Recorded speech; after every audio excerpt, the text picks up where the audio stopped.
Welcome. I'm Bronwen Maddox. I'm Director of the Institute for Government, and delighted to have you here to launch, is this the launch or one of the launches of this book, British Foreign Policy After Brexit. Remarkably, boldly forward-looking, where many of the discussions we have in this room, as you will know, are very much on the current state of Brexit. David Ludlow and David Owen have written this together and have made quite a thing, if I can put it that way, of having been on opposite sides of the referendum vote. David Ludlow, vote to spell it out, voting Remain, and David Owen voting Leave, and yet have said, look, we've come together to write this book about what Britain and its foreign policy might be after Brexit. We can debate with them whether or not that assumes that it is indeed completed. Let me just say some things briefly about them. David Ludlow, as a career, both the public and private sectors, began at the Foreign Office back in the 80s, right through to the mid-90s, not a quiet time there, and was International Business Development Director at UK Export Finance, and has held a lot of senior roles in corporate investment banking, including with Standard Chartered and with Citigroup, and I note has quite a bit of experience in the Middle East, very relevant to a big chunk of this book. David Owen, Lord Owen, as MP, as you know, for Plymouth for 26 years, and was under Labour governments, Navy Minister, Health Minister, and as we know, Foreign Secretary, and then founder and one of the leaders of the SDP and the continuing, the Social Democratic Party and the continuing SDP after that, and has written many books, of which this is simply the latest. Well, look, we're delighted to have you both here. This book is very, you've labelled it very clearly, British Foreign Policy After Brexit, but I wondered if you would forgive me in just trying to take us briefly from here to there, and how do you think we should get through Brexit? What was your preferred route? And then we will go on and debate at length these things about after Brexit. Well, in an international negotiation, though sometimes people in this country forget it, with 27 other countries, so inevitably the government makes a policy. If they're wise, they listen a little more than they are to the fact that a very substantial number of votes to leave came from people outside the Tory party.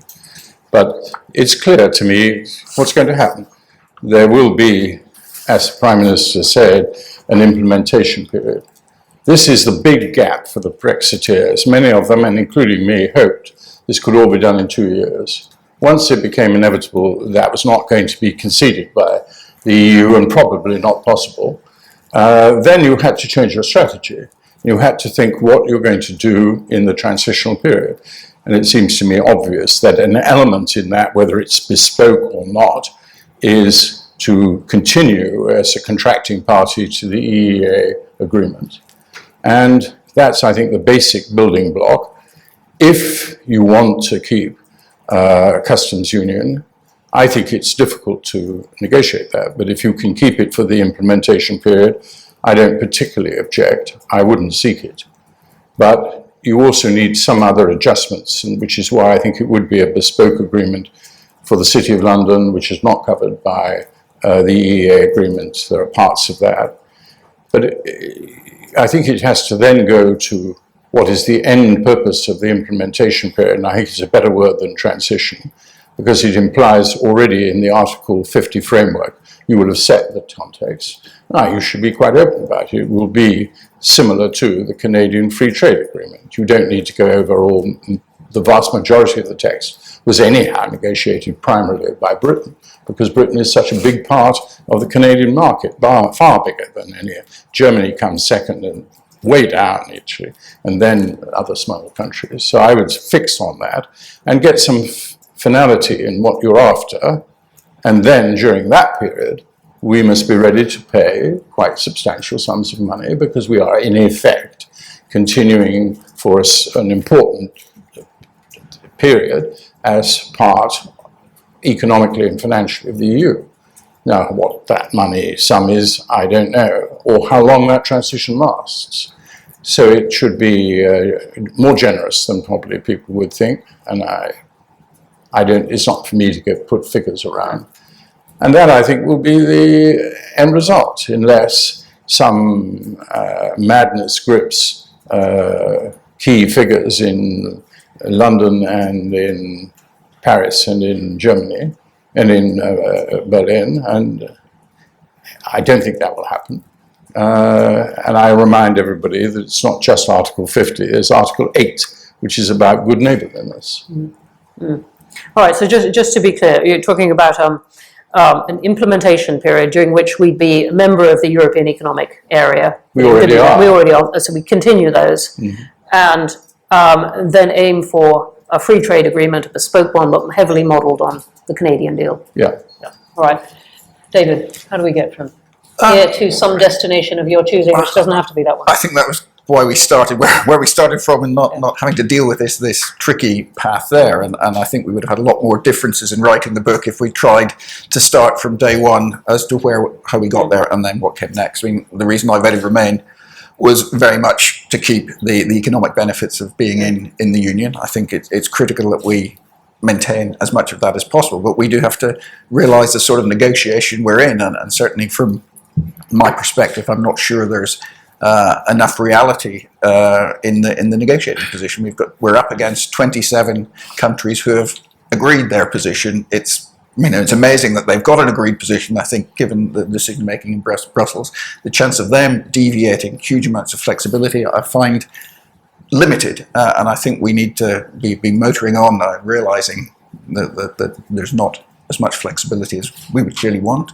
and let's get an outcome, as David says, that gives us a healthy trading economic position with the rest of the EU and move forward from there.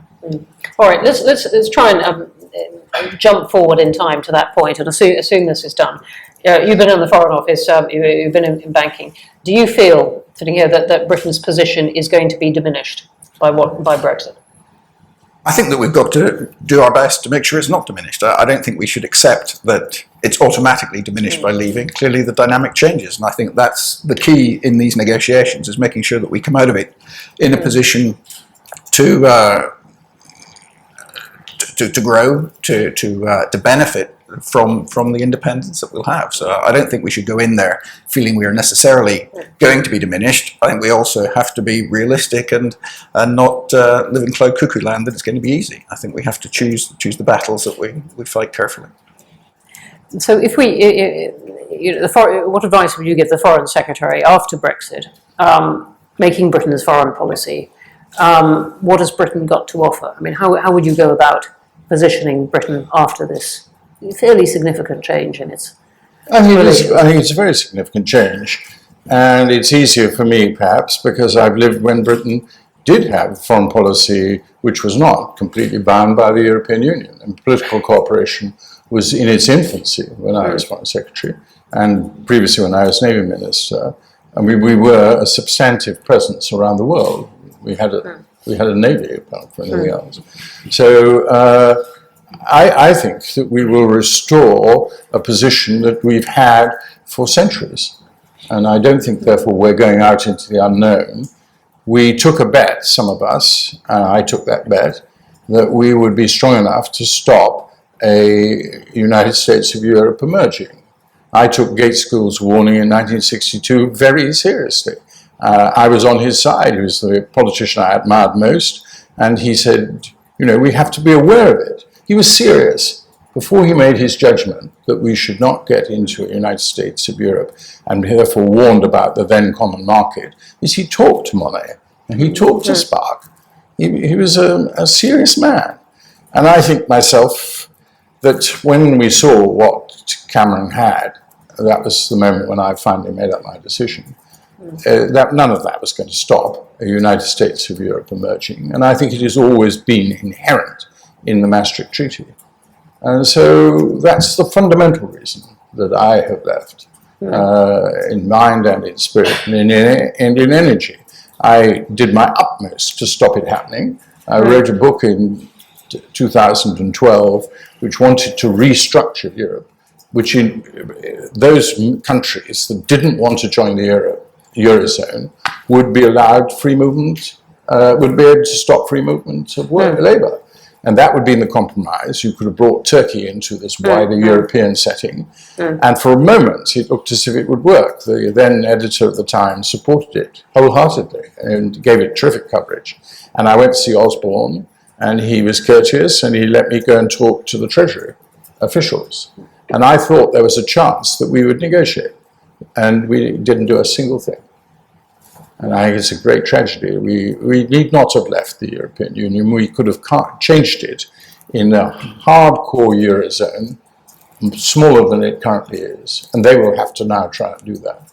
And a wider Europe. And it would have been it would have fitted Britain. And you think that we could have changed it on freedom of movement? I think we could have, as long as it made it very clear that but we would have to. The argument would be, and I think there are economic arguments why, if you are in the Eurozone and if you're aspiring to be in the Eurozone, it's a good thing to have freedom of labour as well as freedom of movement of the people. And I think if we'd made that distinction economically, therefore, we always negotiated a very weak opt-out of Maastricht. I mean, it's in the annex, it's tucked away, and it never concedes that actual long-term Eurozone membership was an essential part of Europe. Annex 15, if you look at it, is pretty minuscule. And I've been on and on about Article 50, that appendix for years too. We stopped thinking inside the EU of other alternatives, and we allowed ourselves to be, time after time, the Foreign Office went into a negotiating position all through the first decade of this century with the right negotiating position. And we conceded and gave it up. That was Tony Blair's style in Europe. And it was understandable because he is basically a federalist. And this is the problem, is the undisclosed federalism of many key players in this history, whether it's official or diplomatic level. I mean, Heath was a federalist. Roy Jenkins was a federalist. Heseltine's a federalist. Perfectly reputable position, let me say. I have complete respect for it and I understand it. But, I mean, my closest friend was Michel Rocard. We argued about it from 1966 till he died very soon after my birthday, after the referendum. I went to Europe, I went to Paris to argue the case on the European movement program, in which he was saying Britain should get out, and I was saying Britain had to get out. All right. Well, look, I mean, you're not a federalist, and you've explained why you want us to leave, as we seem to be doing. If we jump forward to that time, and you're giving advice to the Foreign Secretary, what would you? How do you position Britain after this? We're out of the European Union. We're arm's length from all the discussions about foreign policy going on there. How would you start? Well, we're already doing it, and so we should. We're already distancing ourselves from some aspects of European foreign policy which we don't agree with, or security policy, and quite rightly so. So we're at the moment, and let's hope we continue to have nothing to do whatever with the European defence arrangement. It's flawed, it is damaging to NATO, we can't stop it. And therefore, we don't have to be hostile to it, and we shouldn't use any votes in the next period until March 2019 to block it. It's going to happen. They must be allowed to do that, and without our resistance. But we, meanwhile, are doing what we should do, which is taking a bigger role in NATO, taking the hard defence roles, and with 800 troops in Estonia, we have got to increase our defence budget. It pains me. I want to transform the health service, but I believe in, David and I agreed with it, and both of us found it difficult, given other priorities, that we should raise our percentage of spending on defence of 2% to 2.5% over the next 4 to 5 years. We should start now. And it's one of the striking bits of this book, as you say that. You said, look, the army's too small, we really can't do the things that we want to do in foreign policy with that. At the same time, you put a lot of weight on Britain being a member of the United Nations, of NATO, of all these things. But what's the role you really see for us in those organisations? I think that you asked how we maintain our position in the world. I think Britain has a great deal of respect around the world for what it's able to do militarily on the defence side, but we've got to reinforce that with the resources to keep on in that way. It's not going back to the days of a navy that's operating around the world. It's being selective, focusing on what we're good at. But Britain is good at hard defence. I think NATO sees us as a core member. The US respects us for being there as a partner, and I think that we have to, if we are going to make a success of this, that is one of the areas in which we've got the track record and should be continuing to play, and that involves a cost. And do you think there's public support for that? I think we're in this period after, with the memory of Iraq and Afghanistan, so recent it's barely memory. Where do you think I think you're absolutely right. It's challenging. There's been some pretty disastrous interventions in recent history. That doesn't mean there is no need for interventions in the future, but we have to be very careful of what the nature of those interventions are, how they're conducted, what authority they're done under. It's not going to go away just because some mistakes were made, some very serious mistakes, calamitous mistakes we made in the past. Doesn't mean we should not be willing to intervene when it's necessary. And aid, where are you both on the 0.7% and DFID? And well, this is the most, I think, perhaps for other than the very specialised, the most important part of the book. I mean, I didn't understand the National Security Council, and so I took it on myself to take that part of the book for a while because David had some understanding of it, I had none. And I think on balance, this is a very important and good innovation in British foreign policy. The National Security Council or DFID? National Security Council. Yes. I personally think it was always a great mistake to take overseas development away from the Foreign Office, but that's happened. And so to advocate bringing it back was foolish. But if you study carefully what the government has been doing over the last nearly 7 years, you see a process of bringing DFID and the Foreign Office very closely together within the National Security Council. And mechanism for doing it, I thought it was very interesting that Boris Johnson went with Mr. Patel to Nigeria. And you also have a Minister of State now doing in both roles. But more important, there is, and there will be, transfers from the aid budget honourably, because it is helping poverty, particularly in unstable, poor countries.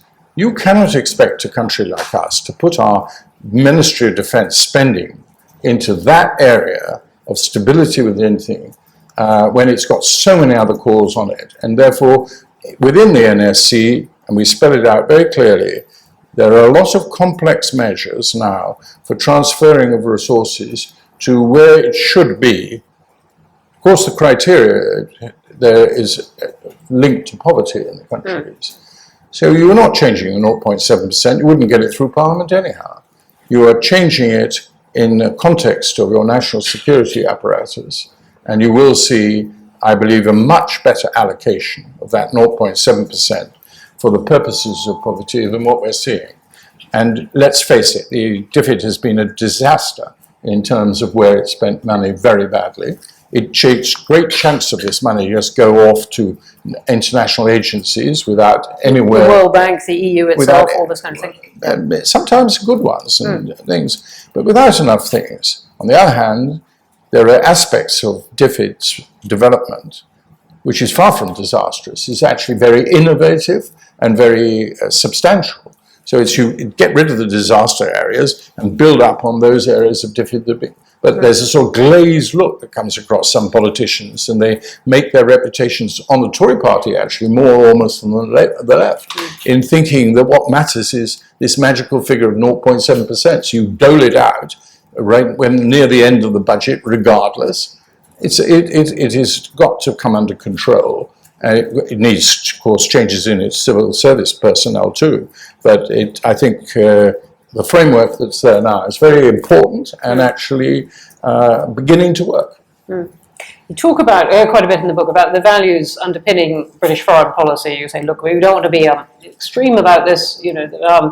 Obviously, you have to deal with the real world, but still there are values that Britain is known for and so on. But one retort to that might be, after Brexit, much in the way we've been discussing, Britain is really going to have to concentrate on trade deals. And aren't trade deals going to drive its foreign policy?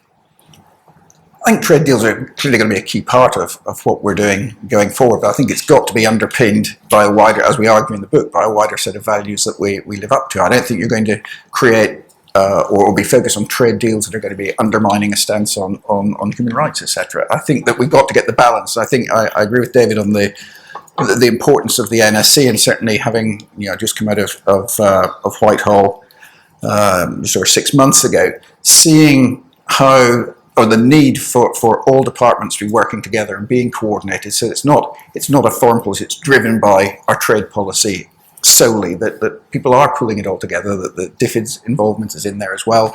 I think there is a big issue around what happens in the middle ground. DFID very clearly and very rightly focused on poverty, 50% of the funding going to failed and fragile states. But what happens to the economic growth in the middle country, the countries that have moved, thankfully, out of DFID's remit? How do we make sure, and that's where, if you look at where the priorities are for the government in terms of where they see new markets, a lot of those are in countries that are high growth countries but are still pretty low levels of development, and how we bring foreign policy, trade policy, etc. together in line with our underlying values to make success in those markets. So certainly for me, that's one of the key challenges going forward, and one that I think we need a lot more coordination and joined up foreign policy in the future. And self-determination, where are you on this? In your discussion of the principles of British foreign policy, I mean, if people really want to have their own country or really can't stand another group of people that they're coupled together with in a nation, should they be allowed to set up their own country? I come from where those two gentlemen do, and the principle of self-determination is a challenging one. And I think it has to be negotiations, and you cannot. I think the ultimate principle of self-determination, if you're reductio ad absurdum, it doesn't work. I think we have to have pragmatism there, and I think we have to have negotiations. And we spent a lot of time together negotiating with on the very issue of self-determination in Yugoslavia. Yeah. Yes, your views on Scotland while we're at it. Well, I've been a very long-standing devolutionist. I was converted by John Mackintosh within 6 months of coming into Parliament. But it took me a long time to really understand it. I had an adoption bill as a private member, and at one press conference launching of it, they said, well, will Scotland be involved? And I said, yes, of course. 27 clauses later, Scotland was incorporated. I had no idea of the proper age of fiscal. I mean, the ignorance of many MPs, certainly in my generation, in the 60s, of Scotland was ignorant. But I'm Welsh, I'm through and through. I'm not got a single part of English blood in me. So I'm a federal. I believe this is also an opportunity for us, when the dust settles, to develop a federal UK. And I've actually written about using the Bundesrat mechanism, not to have a separate parliament, which they all elected again, but the elements within the federal grouping come together on constitutional questions in particular. I think the Bundesrat is a very clever and a good way of dealing with the vast differences in the German Länder, which are very much reflected in our country. So let's go back to regionalism and forced regionalism, spending a whole time telling the Cornish they have to link up with the Devon and Somerset, who they loathe more than most other counties, and be much more flexible. And I think the Bundesrats, interest in it is zero. I mean, you can get it on my own website, but I mean, we're not capable of thinking yet. About and it may, we're not going to have a debate about Scotland, but it may not prove very satisfying to Scots bent on independence. I think independence will be sorted out by the Scots, and I think they're already doing so. I think that Ruth Davidson's success has changed the dynamics. I was up in Edinburgh, but I did go with my wife to the Bonnie Prince Charlie exhibition and the Jacobites. I learnt a lot, and I left understanding why a lot of them do want independence. But then I have a belief that Wales was better ruled under King Llewellyn. All right, there's a depth of history we're not going to bring into this. So I'm also Welsh, but I'm not going to claim that far back. let's get on to what Britain might or might not do after Brexit in its foreign policy, because I mean, what you've sketched out so far is, holding to its principles. You want a bigger military, which is itself expensive, even if it were supported by the public and so on. But what might it actually do? I mean, if you take relations with Russia, where David, you've had extensive commercial experience, you make a very good case in this book for, look, don't give up on Russia yet. Don't pick a fight with it. It's really very recent that it's been changing. What do you think Britain actually can do in Russian? Well, I think Russian relations. I keep on wanting to avoid you postponing all these decisions till March 2019. We are already taking a heavy burden by deciding that we're going to put it in all the most dangerous country, Estonia. And we are sending a message to Russia about that. But then we look at Ukraine. Why did Ukraine start? One of the factors, and the most important one, was the appalling EU-Ukraine agreement, packed through of European defence stuff, which was bound to be inflammatory to the Kremlin and gave them anyhow an opportunity. That was almost as bad as Munich in terms of defence. We have had a war which has had already considerable casualties.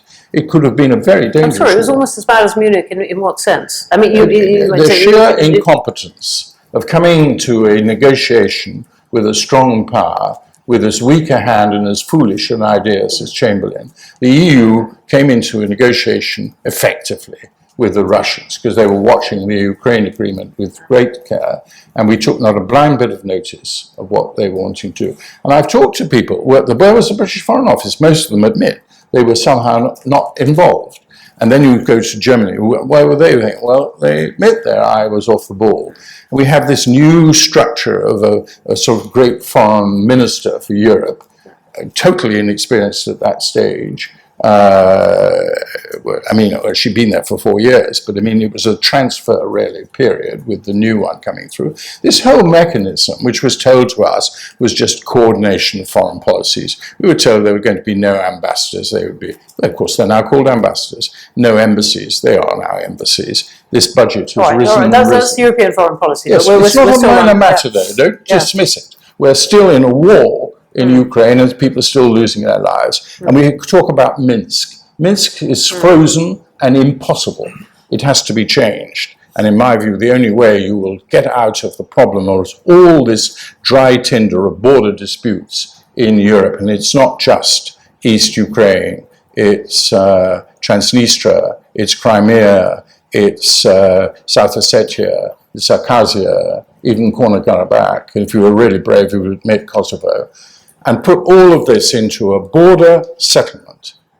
You know, this is what China and India have done over the last few months, thank goodness. You have to look at these border disputes, and they are linked. In this case, a very long border that you make concessions here and you make concessions there. And I think it should be 5+1, which did very well over Iran. And you should negotiate with all the people who are then, of course, the parties. It may take 4 or 5 years to clear up all these border disputes around it. And in that context, we have to grapple with Georgia and Ukraine and not being part of NATO. I'm entranced among several things about the idea of all those border disputes, as you're calling them, being settled in 4 or 5 years. But you're saying, on the one hand, we shouldn't provoke, or we're wrong to provoke Russia by We've already provoked Russia by putting in 800 troops into Estonia. That's not a minor matter for them. That is a very, very clear view. One which a member of the European Union and of NATO, Estonia, wants us to take in its defence. Sorry? Estonia supports that. Yes, of course. But I mean, Russia doesn't support it. No, it doesn't. But what is the stance you want us to take to Russia, and what in particular do you think Britain? Well, I thought I told you. I think you should take a tough stance on a military matter, like Estonia, and a more diplomatic manner on the whole question of the Crimea and Ukraine, and ditch Minsk, which is getting nowhere, and involve it in a more international setting. Some people say, well, why should China be there? I think there are a lot of evidence in the last 20 years of a slow but important independence of view in China in the Security Council vis-à-vis Russia. And I don't think they always hold their views okay. There may be some border disputes that they've got, but you have to live with that. A lot of us have got border disputes. We in the UK have border disputes. And so I think that use the international framework, OSCE has been tried, won't work. So that's one of our suggestions. It may not be, but you could start now, and in a way we are starting now. And we may have to increase our commitment to the three Baltic states. Look, Gromyko had a row with me in 1977 about the Baltic states. He told me in Moscow in September, when we'd had a 7-year period of no contact, that by signing the Helsinki Final Act, we had given up our claim that they were independent states. And he was tough. And then later, in a private conversation, when only using his interpreter, he came back to the same issue. I don't think they have shifted in their attitude to it at all. They genuinely, many of these people, believe that it is wrong that the Baltic states are independent. Well, they've got to live with reality. And that is an issue on which there can be no movement or no give at all in our policy. And that's not a bad idea, to have a few areas where there's no give and other areas where there is give, because that allows dialogue. Okay, well, we might come back to that in questions and how you distinguish one from the other. The Middle East, what do you think of Britain after Brexit? I'll give you the larger army of military that you've asked for in this book. What do you think our role, though, can be and should be? I think that's the question of should be. I think that we're not saying Britain heads back into the Gulf on its own. I think that there's clearly a very traumatic situation ongoing in the Middle East at the moment. Hopefully we're going to see the defeat of ISIS, at least militarily. That is not going to remove the problem. I think that there is some very positive steps with the agreement with Iran on the nuclear issue there. I think we've got to make sure that Britain was very much involved in the negotiations. I think Britain has been at the forefront of trying to rebuild the relationship with Iran. And again, this is where I see the need for a joined-up government. We see a lot of talk about we build trading relationships with Iran, but none of the banks will touch the funds because they're still scared of American sanctions. So there's bits and pieces of the jigsaw, and that's very fragile. I think Iran did make a bold move to reach that agreement and is expecting something in return. And we've got to make sure that Iran is kept on board. And I think, Britain has developed its relations there. What we've got to avoid, and what we say in the book, is getting involved in a split between Sunni and Shia in the Middle East. We've been taking sides. Well, I think that one should continue to be involved in dealing with both sides and not taking sides. And I think this is the danger that we are, to some, definitely we are on the periphery of what is happening there between the Sunni and Shia. We've got to try and play a constructive peace, but we should not be sucked into the middle of that. And we've got to keep the lines open to both sides. I think Britain, again, it's had that whole historical relationship with the region. I lived there for 8 years. It's very well respected in the region. We've got great contacts throughout it, and that is something we can make use of regardless of whether we're in the EU or not, and we should be doing. Well, let's just pick up on this point before we go to questions, and I think there'll be quite a lot. I mean, what are the opportunities you see for Britain having left the European Union in its foreign policy that aren't there right now as we're sitting here? Well, I think they are here right now. So, I mean, the British have made the decision. We are leaving the European Union. I'm not prepared to have the conversation with you yet, on the basis. Yeah, we haven't yet. So we're sitting here as part of the European Union. So I'm saying, when we've left, what are the opportunities? We are in an international agreement about separation, having had a referendum decision.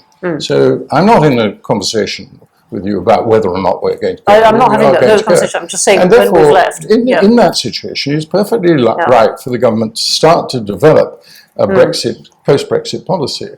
And one of the areas which we deal with in the book is the fact we have built 2 large aircraft carriers. We made a decision, the coalition government, not to equip them to carry heavy, very sophisticated bombers, so they would be on a par with the US Air Force and Fleet Air Arm, effectively. But these are not useless vehicles. They are potentially very powerful for a medium-sized power to influence world events. And one of the things, I was on the Carnegie Commission on Conflict, and we unanimously, in a very diverse group, came out for the fact we must have a capacity within the UN to have a UN intervention force, both in using airfields and ships in a normal way, but also in maritime. And I think that these two aircraft carriers could and should become the basis for a UN intervention force. It's planned for that. It has plans for 250 Marines. It has a mix of helicopters and aircraft. The aircraft are too sophisticated for most routes, but the helicopters could be improved and increased. And it's going to be stationed in Oman. It could have been useful if we have another Libya, but let's hope we don't have another Libya.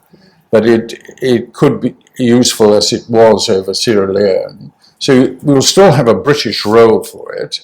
I don't think it should be used in super sophisticated fighting because I don't think it's equipped for it. But for example, it would be spend time with the Australian Navy, the New Zealand Navy, maybe the Indian Navy. If France wants to put in an aircraft carrier into it, it would make it much more UN and wider. We would say advantages in dealing with it. Now, this is a new way of seeing it. If, however, you allow the hard-headed, if you like, I would say foolish people who want to see it paraded with the US Navy around the South China Seas and sailing close to all the new Chinese islands, then I think that is the wrong view. So we're clear about this. You have to make it clear to the admirals now. You are not going to do that. We are going to specialize, as we already are, legally and diplomatically in the law of the sea. We will use our skills wherever possible to sort that problem out in the South China Sea. But this aircraft carrier could be deployed now. If you wanted to show a symbol of support for Japan, you would sail it into Japanese waters. And we don't exclude our involvement with Korea because of our past history. But we do think if you're going to improve your relations with China, and we have a long legacy, America has a much better record with China than we have, to add to all the problems of the past and the difficulties still there over Hong Kong, with taking a big maritime role in asserting yourself around the South China Seas would be folly. But if you listen to some of the things that have been said by the Foreign Secretary and the Defence Secretary in Australia a few weeks ago, you would think that that was going to be its main purpose. So there needs to be a hell of a lot of thinking inside the NSC on this issue. And the NSC is a good forum for that. Those helicopter carrier and troops are potentially a weapon, but also potentially a diplomatic tool. And their deployment needs to be considered in a breadth of our foreign policy. We spent the money, use them, and use them intelligently. All right, finally, and just before we go to questions, what should we make of talk of a military solution to the North Korea problem? Well, David and I, all we said was this problem will still be with us, but this problem has been with us quite a long time. I read Tony Blair's justification for Trident renewal, which has never appealed to me. But I think that those people, and he was hinting at it, though not necessarily saying it, in 2006, Korea was coming up on the agenda then. And he talked about the uncertain world, and that has always been the best case for Trident renewal, that you can't predict things. So my own view is this is an American decision. They will not ask us for what they're going to do, nor should they. I just guard against getting into automatic belief that any use of force is wrong. I think there comes a moment in making deterrence a serious strategy and international diplomacy serious and using the UN. Nobody could argue that America hasn't been patient on this issue. No one can argue that the UN has been used wisely and well so far. But there will come a time, It may be if they carry out a missile launch over or dropping short of Guam, that for America is unacceptable. Guam is part of America in effect now. You were automatically an American citizen if you were in Guam, and they are not going to accept, after all the history of Guam, losing it, taking it in the Second World War, they're not going to accept that, and nor should they, in my view. So I don't think you can rule out, as we talk now, that General Matisse will come to President Trump and agree that the diplomatic line has run out and that there has to be force. And I hope they don't use nuclear weapons as the first part. But remember, Eisenhower threatened the use of nuclear weapons in 1953 through Nehru to Xu Enlai, and he claimed that there was a part of North Korea where he could see a tactical use of a nuclear weapon to show that the Americans were serious. But I would risk going in with conventional weapons, but they've got these new big bomb busters that Americans they used in Afghanistan, and I think they were testing out, are they capable of penetrating nuclear installations that have been built in underground and in tunnels. I don't know the result of it, but I do hope that we can deal with this without going. I have great aversion to crossing the nuclear threshold under almost any circumstances. Thank you for that. All right, let's have some questions. Right there in the middle.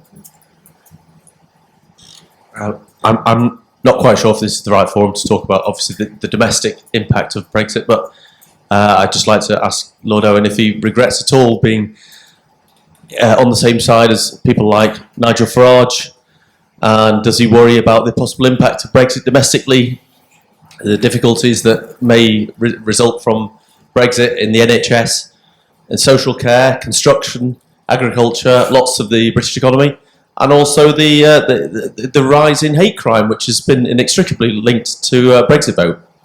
Thank you. Would you like to say who you are? Sorry, I'm Vincent Burke. I'm a civil servant for the next 2 weeks. Great. I'm going to come to both of you on that. David, can I come to you first? David Ludlow. Domestic impact. Clearly, as a Remain voter, I have concerns about what the impact is on the domestic situation here. But I think the premise that anyone who voted to leave should all be lumped together in one big pot and given or ascribed the same beliefs and the same rationale is a completely wrong place to be starting from. I think that that just oversimplifies the situation. I agree. I haven't come here to talk about Brexit. Thank God we're talking about something different. But this whole idea of linking you with Nicholas Farage, anyhow, Nicholas Farage was elected. His party actually happened to win the largest number in the last European elections. But to be frank about it, there's a level of politics which you shouldn't stoop to. I've just been writing about the wartime cabinet of 1940. You go into some situations in which party politics is not a major issue. You come together, as Greenwood and Attlee did with Halifax and Neville Chamberlain, who they totally despised, in the country's good, and Churchill had asked them in. And I think that we've got to be prepared to look at many more foreign policy issues. When I was Foreign Secretary, there was a faction of Tories who were totally opposed to any thing that we were doing in Rhodesia, in Southwest Africa, as it was called, Namibia, or in South Africa. And they were basically supported white settlers and were an obstructive force. But that did not involve their foreign spokesman, whether it was John Davis or whether it was Peter Carrington. And there was a constant dialogue. He knew where we were in our negotiations. I would talk to them regularly. And there's been a long tradition of British politics that foreign policy is not taken down into the party political vendettas or fights or maneuvers, unless it has to be. If there are real and genuine differences, and there obviously are over Brexit, I respect that. Many of my friends are voters, many of my family are voters. All I think is that you have a democratic choice before you. Because we have not been able to grapple with this issue, Parliament chose a referendum. Parliament abdicated from their decisions by having a referendum. We did it in 75 and we've done it again. If you do that, then you have to listen to that verdict. And I'm afraid I'm old-fashioned. And the verdict comes up and the finger goes, you walk. You may not think you've touched the ball, but this is a British tradition that I've seen destroyed almost in the last year. How much longer is it going to go on? How much longer are we going to fight against the referendum? How much longer are the elite, of which I am one, are unprepared to accept the verdict of the non-elite? Because that is what's happened. So I pose it back to you.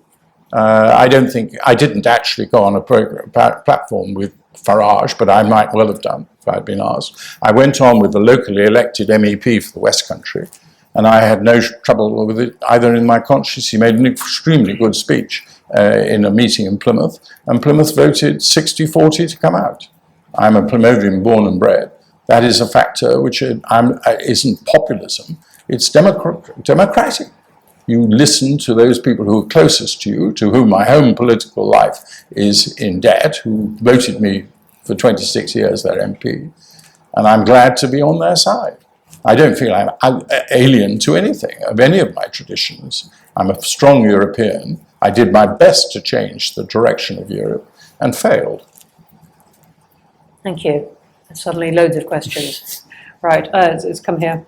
John Andrews, formerly of The Economist. Sorry, John Andrews, formerly of the Business World. Yes. There we go. Could you just, both Davids actually, give an idea of how you see NATO developing? I ask the question because of the initial view of Donald Trump that NATO is obsolete, but also I think if you look at perhaps in a sense, the sorry record of NATO involvement in Iraq and Afghanistan, and now the tensions that are developing with Turkey. David, you want to start? Oh, and also, because you mentioned, David, the European Defence Initiative. I think that, as we argue, I think NATO is a key pillar. I think I share David's views on the risks of diluting that by bringing in a separate European defence environment. I think NATO, we alluded to it earlier, that just because some of the interventions in the recent past have been have gone wrong, mistakes have been made, I don't think that means that NATO should not be involved in looking at how one can intervene for the best, for the good in the future, and NATO is well equipped to do this. If any organisation is going to be capable of doing it, I think NATO is that organisation. I think it's important that it brings a group of countries together. We're not going down unilateral routes. You asked about the impact of what Trump had said coming in. I think we've seen some change in that. I think that's one, I think we argued it in the book, that one of the roles of Britain should be making the argument to the Americans, to Trump, that NATO is important and should be kept. We've put the argument here that the UK should be paying more for NATO. I think the UK should be making the case that everyone should be paying their dues to NATO. And I think that, certainly I share the American view that the rest of Europe should be paying up for its defence. In 1967, I was a Labour MP and outside the government, and the junta took place in Greece, and I thought they should be thrown out of NATO. 10 years later, I was Foreign Secretary, and I believed that it was a fantastic thing what NATO had done in contributing to bringing both Portugal and Spain and Greece to a state where we could bring them into the European Union. And I was very much involved in that enlargement at a meeting of the foreign ministers at Leeds Castle in early '77 and went to Spain with it. So I believe that NATO has a very important role, which is way beyond just its military aspects and very important in foreign policy. And I think that's why it will be a very good vehicle for us to take very seriously, as well as the Security Council. Now, I've already said that talk is easy. It will only be taken seriously in NATO with money. And if we put down 0.5% over 5 years, that will put us into a very powerful position. And it will mean that we will have weight in Washington. They will see that we are showing, after all, the business about us being freeloaders didn't come from Trump. It came from Obama. And furthermore, it's right. It's a completely correct expression of what we are in. So we've got to face up to this. And, you know, we're talking about 2.5%. We were spending 9% all through the 50s when we had many, many other things wanting to put to help our country. And most other European countries were paying a pittance. And we've done it before and we'll have to do it again. But it won't be such large money. We took far too big a peace dividend out of the fall of the Berlin Wall. That's the truth of the matter. So then you come to the other questions of NATO. I agree with David. I mean, all these interventions have failed, and they have all failed, in my view. Libya, Iraq, and Afghanistan. There was a route which could have been a success. The military invasion of Afghanistan, for example, which was a CIA dollars in suitcases as well as military, was an extremely effective intervention. It was the belief, the godforsaken belief that you could pacify Afghanistan as an external power. I went to Afghanistan when I was 21, and I never believed that this thing would work. But on Iraq, if we had followed the advice of the chief of the American army, we would have put very many more troops in, and he was brushed aside, as was also happened in this country. We should have followed the advice of putting people into Iraq. And when Baghdad went wrong, it was the chief of defense staff who argued against it. Blair should have overruled him. And on Libya, there were many areas where we didn't. The Americans made it possible for us, and then President Medvedev didn't veto the resolution. And what did we do to the Russians? We ignored them completely and did, in fact, act as a vehicle for regime change, which was the one thing that was excluded in the resolution. So we've got to look at, and that's why this book couldn't be written without quite a lot of historical looking back at where things failed. But they weren't, the interventions themselves weren't necessarily failures. We've got to learn from them. And therefore, I think NATO still remains with it. We saw in the Balkans, you need the command and control mechanism of NATO if you're going to intervene. All the time we were trying to make people in UN blueberries and blue helmets take on tasks that their own military commanders didn't want them to do. And we pushed and pushed. And the business of the fall of Srebrenica was predicted disaster against the advice of every UN military and NATO military advisor, that if you wanted to have safe havens in those 5 areas, you needed 31,000 troops. And they barely provided an extra 6,000. And some of those were Bengali troops in tropical uniform coming into Beirut, where is it? When I get old, you forget. What was it? Sarajevo. It was Bihać. Oh, Yes, Bihać. in Bihać, with tropical kit, and they had to have a runaround amongst all the NATO forces giving up their own warm clothing. Now, there are things to learn, but just finally on Turkey, we must bend over backwards to keep Turkey in NATO. And it's very difficult, and our public opinion will be very hostile to it, and it's getting worse, not better. But if they're going to now, as it appears from what Merkel said, be deprived of associate membership or told that they're not going to automatically lead to membership, then the NATO link and our human rights and our young idealistic and activists will get very, very angry about this. It's going to be very hard to hold them, but it would be a great defeat for NATO if Turkey walked away. Let's take another few questions together because we're coming to the end. Here, and I'm going to go over there, and then here on the aisle by the camera. And I'm Miranda Curtis. I'm a trustee here at the Institute for Government, but I'm also the lead non-executive director on the board of the Foreign Office. I'd like to move away perhaps from historical policy issues and talk about the general challenges of delivering foreign policy after Brexit. We're currently in a situation where it's very clear that there's quite a brutal turf war going on between established and new departments in Whitehall for talent, for resources, and for budget.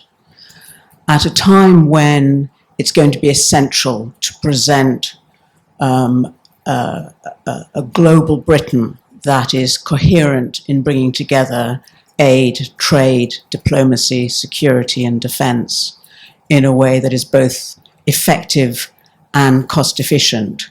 What do you see as the challenges for government in general and for the Foreign Office in particular in delivering on that promise? Thank you for that.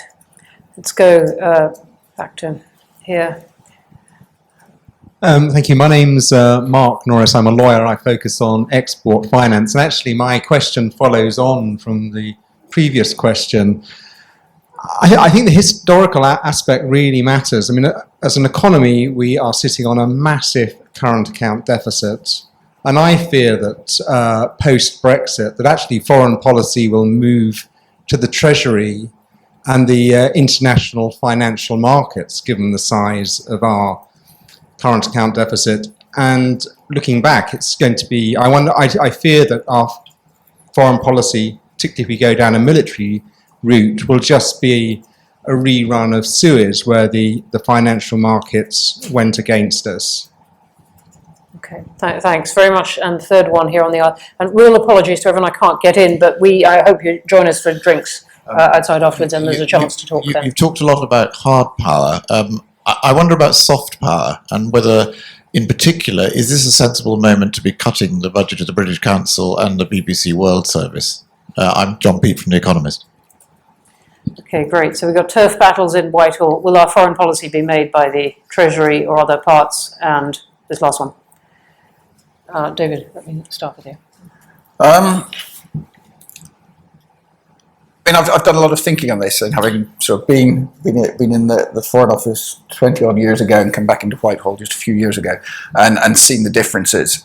And I think the Foreign Office has been emasculated. I think that the spread, partly I think this was driven by Brussels, in that so much of foreign policy was being driven by Brussels, or so much other policy as well. Many other departments, quite rightly, were involved, but how that has been coordinated, not necessarily in the best of ways. I think you mentioned the way a lot of the talent, certainly from my understanding, a lot of people sort of hardened on the EU side in the Foreign Office have moved into the DEXU. There's a lot of pressure on DIT to get the right sort of people in there. So absolutely, and you see the turf wars, and I think that is something that one would hope an NSC structure should be able to overcome. I think that was certainly, when we did our research on that, it was perhaps disappointing in the conversations we had with people in government or had been close to it to say, well, how effective is the NSC? How do you regard it? Is it seen as a key player? I think the jury is definitely out in how key a role it's playing. But whenever, absolutely, there's a lot of different elements to foreign policy now. It's not just for the Foreign Office, they can sit there in isolation. But I think there has to be an effective executive body that delivers the foreign policy. I personally think that should be the Foreign Office. And I think at the minute we've got too many disparate organisations or elements who are allowed, I think, to make their own policy and the Foreign Office, again, just reading a lot of the criticisms of the Foreign Office of lack of expertise, lack of language training, etc., and it feeds into what you were saying about the soft power. We had a discussion around how much we should be mentioning soft power. I do believe that it is one of the strengths of Britain that we have got a reputation around the world that is based on softer, as well as going down a military route. I don't think we're advocating that Britain's foreign policy should be based solely on a military route. That's not what we're saying. There's an element for a foreign policy that has a bit of backbone to it, and if you want that backbone, you've got to put some resource into it. but I think we need a much better coordinated foreign policy, and I think the Foreign Office should be the organisation that's doing that. And again, in my own time, the drift to the Cabinet Office or into number 10 for driving foreign policy, the Foreign Office was seen as the admin side of foreign policy rather than the driving force, the people who should be thinking up the longer term strategies. And so one of we've been said, well, there's not many concrete proposals in this book for foreign policy. Well, foreign policy, by its nature, and certainly for a country like the UK, is to a fair extent reactive. But the way to do it properly is to know how you're going to react before it actually happens, and have that longer term thinking, which I think we've lost. Again, certainly talking to maybe some of the older Foreign Office hands who have left the ship, that's certainly the view, that it's become too much immediate, and you've got to get the balance right. It's absolutely right, we should be using all the digital communications, etc., but not to the expense of not having a longer term vision of where we're going and how we're going to deal with the multiple challenges that are going to come up along the way. Thank Sorry. you. No, and David, from Whitehall to soft power. Oh, I hate the term. I wish it never been invented. I don't see it as soft totally, power. totally with you on that. I never use it, and I've got. I know he's made a reputation for himself at Harvard over this, but all I can say is be Foreign Secretary and come under the criticism from successive governments, almost wherever you go, about the nature of overseas broadcasting. You don't think it's soft power in fighting for its independence and its thing. I believe that for, telling the truth across the airwaves and now the television and every other way, and we ought to be using a social medium, is a tough policy and ought to be plenty well pursued. And so I don't understand this whole thing of soft power. I've got a lot of contempt for it. Get rid of the whole, get rid of the subject and make what it exists hard-nosed and effective, and cultural diplomacy is a very important part of foreign policy, in my view. So then you come to the next question, which is this question of what to do about culturally now inside the Foreign Office as you make the change. When we went into the EU, the Permanent Secretary who came in 75, Sir Michael Palliser, was often criticised, but I think it was the right decision to put more and more of the cream and the people who are going to come up through the top, through Brussels and through the EU machineries. That was the right policy at that time. Now we should consciously put, and more people than you need to have there really, in order to be part of their education and part of their backing. Now you need to do the same for both NATO in Brussels and above all for the Security Council. So don't try and trim those down to be the last number of people who are absolutely vitally necessary. See it as a training ground, and an important training ground for people who are on a fast track. And so I think that would make a great deal of difference, get a real understanding of those two elements of foreign policy. And you need to be there, and you need to go there when you're young, and then again in your sort of middle grade. And it's a necessity to spend time there. You don't understand it unless you're there. And so that is something I would like to see dealing. Treasury running defence, it was ever so. But the first thing is you have got to stop the chiefs of defence staff of the Navy, Air Force and Army. They have proved to pull back practically all the power that the politicians took away from them. And that is why our budget is an absolute disgrace. I mean, the more you look at that budget, that's one reason why you're going to have to spend more money. Otherwise, you're going to have a lot of very expensive cancellations. But the Chief of Defence Staff must be more authoritative and have an infrastructure. So when they come in, they don't come in with their old Army or Navy friends. They come into a structure that is permanent, that owns these procurement decisions and has to face up to them. Otherwise, you'll go on having a procurement policy that is a complete and absolute disregard for any of the realities of power and puts the Treasury into a very effective position because nobody else is going to control it.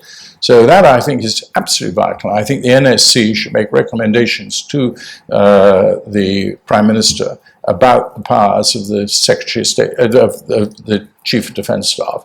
They are emasculated because they don't have the pillar that would go right up through to give them the knowledge of that. And if you talk to many of them, they'll tell you this. And then the other thing which I think that you would have to try and look to matching the Treasury is to build the Foreign Secretary's position up inside the NSC. He is the Prime Minister's got too many different things to deal with. And there's already signs of, like the National Security Advisor is off around the world with the Prime Minister. That is a very onerous task. When the Prime Minister is out of the country, is their best time to be in the country, building up and doing all that is necessary. I think that needs to be put on a more structured basis, and we make suggestions that if there is a change in the way a Prime Minister handles the NSC, then that should be reportable to the overall parliamentary committee that is supervising, studying the NSC. At the moment, it's got a former Foreign Secretary as the chair, and it's mixed Lords and Commons. I think that committee needs to be made more powerful. I think the National Security Advisor is a tricky role. I think that it needs to be independent of the Foreign Secretary, and yet they need to have a good working relationship. But the Foreign Secretary needs to have more of a role there. But then the other thing comes into being is what happens when they speak frankly, and then it's described as an NSC decision. It seems to me NSC decisions should be unanimous, and when they're made unanimously, they're announced unanimously. When they don't make a decision, and the Prime Minister wants to have a different view, he needs to go to the Cabinet, and then it's a Cabinet decision. I think there should be a distinction made. It's no use having these people there, and I think Pauline Neville-Jones did a very good job. My first experience of a mixed committee was when we went to see Carter, Jim Callaghan and I, and he came back convinced, and rightly so, that Carter was going to take a real interest in all nuclear questions, civil nuclear as well, and proliferation and things like that. And so we formed a special committee to look after it. I chaired it, but Bondi, Professor Bondi, the defense scientist, served on it as of right. And politicians are completely different if you put them in a mixed meeting where the civil servants are there as of right. And that's the strength of the NSC. All three of MI5, MI6 and the GCHQ are there. And therefore don't overload it with lots of machinery. And then we'll see some criticisms of General Richards, of the NSC getting involved in whether 150 people should go to Afghanistan. And even Nick Clegg says, I don't think we should be discussing this. So it's also too linked to what was the Cabinet Office. But we make our criticisms of the NSC and suggestions in a spirit of thinking it's a good organization, and we're not trying to demolish it or destroy it, but to try and make it better. But I mean, I have not any experience of it, but looking at it. And then finally, I would say this, is that the Foreign Office has had a lot of knocks. And I mean, when I went to the Balkans, I was staggered at the decisions that the Foreign Secretary was referring to number 10, that I would have dreamt of referring to number 10. And we have got to stop that. And it is as blunt as this. You can put somebody as Foreign Secretary, as Prime Minister, who you disagree with, and the result will be disastrous. You have got to put a Foreign Secretary who you trust. You can put a strong figure in your political thing as Home Secretary, or you can put them as even Chancellor of Exchequer, although that's difficult. Basically, the Chancellor and the Foreign Secretary need to get on with the Prime Minister, and they should travel together more. I mean, sometimes, we do need to have a visit to Moscow, and the best visit to Moscow would come if the Prime Minister and the Foreign Secretary went. And I think you can have sometimes it's a good idea to be operating together.